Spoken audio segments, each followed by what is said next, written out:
Now on to a special on Islamic banking.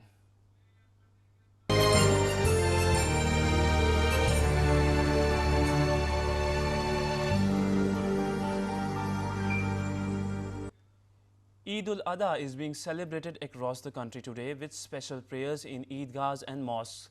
Festivities coincide with the final round of Hajj pilgrimage. And we have a special program for you, as we promised in the beginning, on Islamic finance and its scope in India. Islamic banking in India is still to make its mark. In 2010, Prime Minister Dr. Manmohan Singh had actually said to the Reserve Bank to look into Islamic banking practices in Malaysia as a possible model. Financial institutions such as HSBC, Taurus, UTI, Kotak, Reliance, Bajaj Allianz and Reliance Mutual Fund have invested products that are Sharia tolerant in nature. Here's a special report.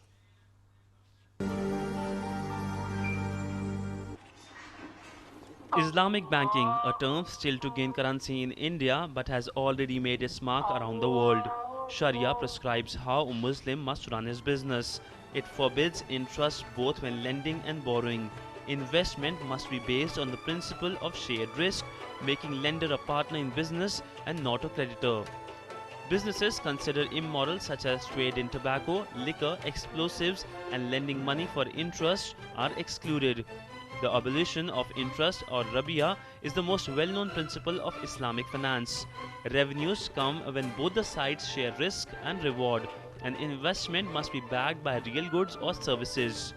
And what's more, Islamic banking isn't restricted to Muslims only. Globally, Islamic banking is thriving. Largest center of Islamic bankings are in Malaysia and West Asia. It's widespread in West as well. Almost every leading Western bank, including Standard Chartered, Deutsche Bank, Citibank and BNP Paribas, have Islamic finance windows. Islamic banking assets worldwide are worth $1.55 trillion and will cross $2 trillion mark by 2015. Islamic banking is operational in more than 75 countries around the world. During the past decade, the assets of Islamic banks have grown at an average rate of 15%.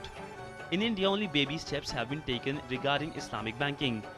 Chairman Financial Service Limited is the first Sharia-compliant NBFC in India. Government of Kerala has 11% stake in Chairman Financial Services Limited. TASIS, an index on the Bombay Stock Exchange, represents only Sharia-compliant stocks. Key financial laws such as the Banking Regulation Act must be altered to allow full-fledged Islamic banking in India.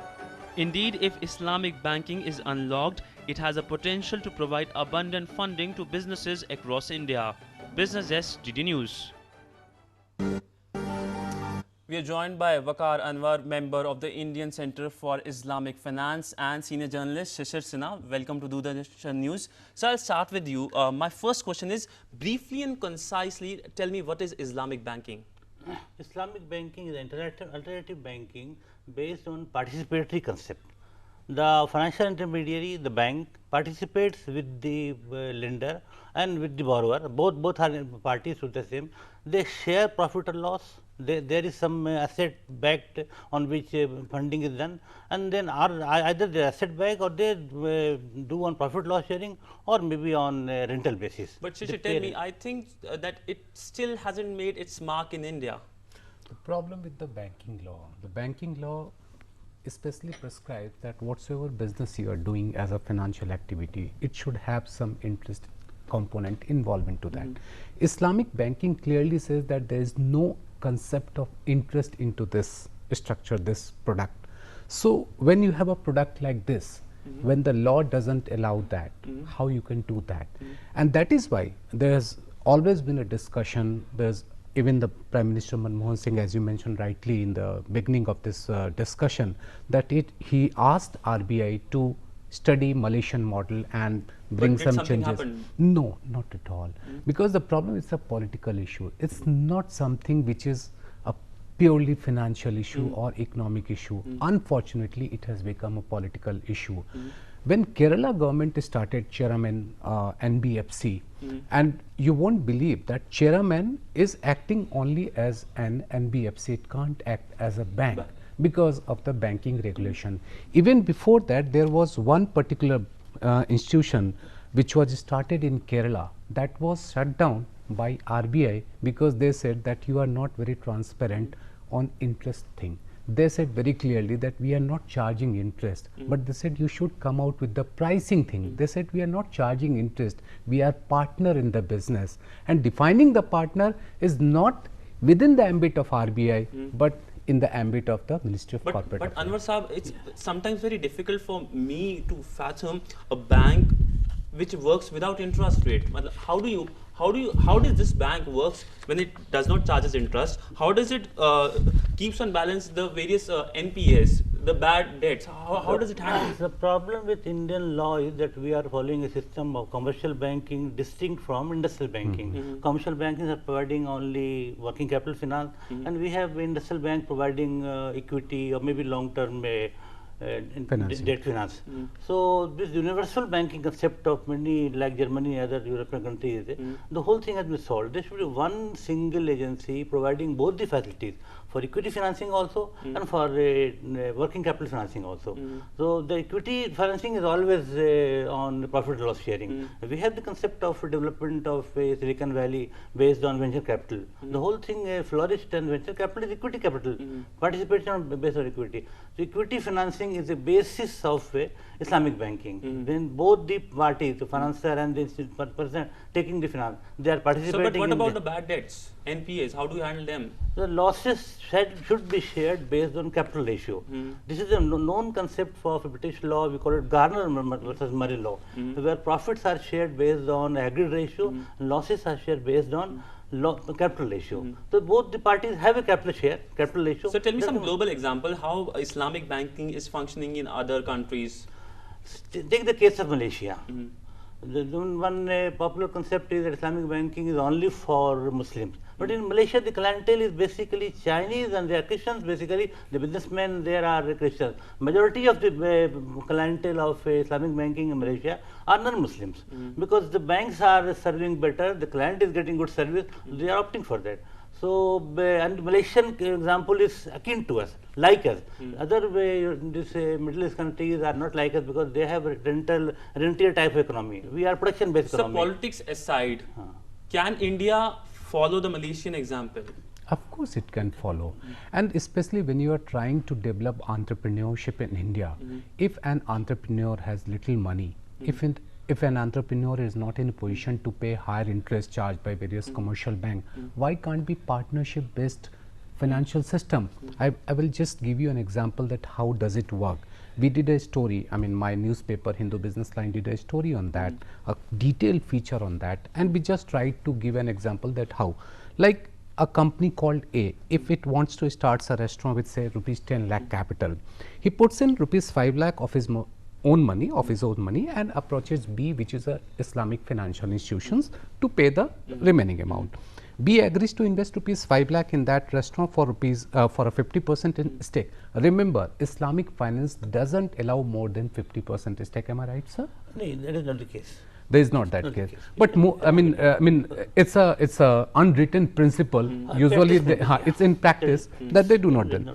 Then rupees 5 lakh will be paid in 4 equal installment of rupees 1.25 lakh each. In the first year, profit are shared equally because, as Waqar Saab said, that profit are always on the agreed ratio, right? At the end of the year, the value of V stake will come down to rupees 3,75,000. And in this process, as the company is earning profit in 4 years. You think that India could benefit by Islamic banking? When you have to promote entrepreneurship, you have to have innovative financing mechanism. When you have a system of very high financing system, how an entrepreneur will go to commercial bank, will ask for money if he doesn't have anything, say a capital asset to get it mortgaged there, then how he will start his venture? So, but critics have argued that what's the use of having a separate system in an already traditional format of banking? It's like having two systems in one unit. So that can be done. We can have a parallel window, separate window for that. And this criticism is not valid because we have practices in different countries. Like the case of UK, the London case. We have Islamic window, Islamic bank there, and normal commercial bank parallel with conventional banks. We call it conventional banks. So this alternative banking is possible.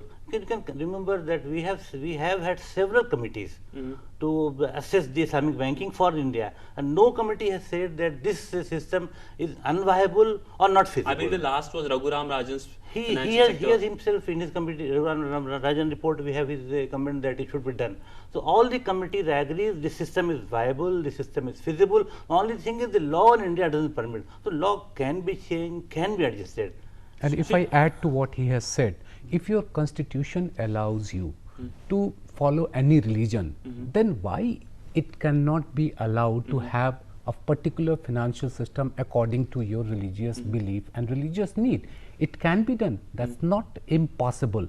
The only thing, you will have to amend your law. You will have to provide. And you only see political hurdles in front of that. Of course, like last time when Subramaniam Swamy filed a case against one particular institution of Kerala, and unfortunately that petition was disposed without any order, against that particular institution. Fair enough. But there is a political system. We oppose because it's belong to a particular Do community. you see some kind of regulatory hurdles also? That's one hurdle is there. Banking Regulation Act, you have to amend that act only. That will make possible Islamic banking. If Islamic NBFC can work, if Islamic mutual fund can work, if Islamic non-exotic derivative product can work, then why can't be a bank can? So you tell me, what kind of financial products does Islamic bank offer? Islamic banks offer two types of products. One is for production-based units where we are sharing profit and loss also, loss sharing on capital ratio, profit on agreed ratio.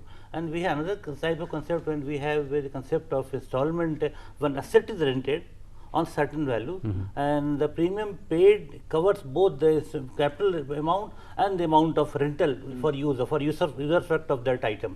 So by suppose for after 10 installment both the capital amount is paid and the asset is transferred to. So can you little bit explain the Islamic concept of Islamic bond?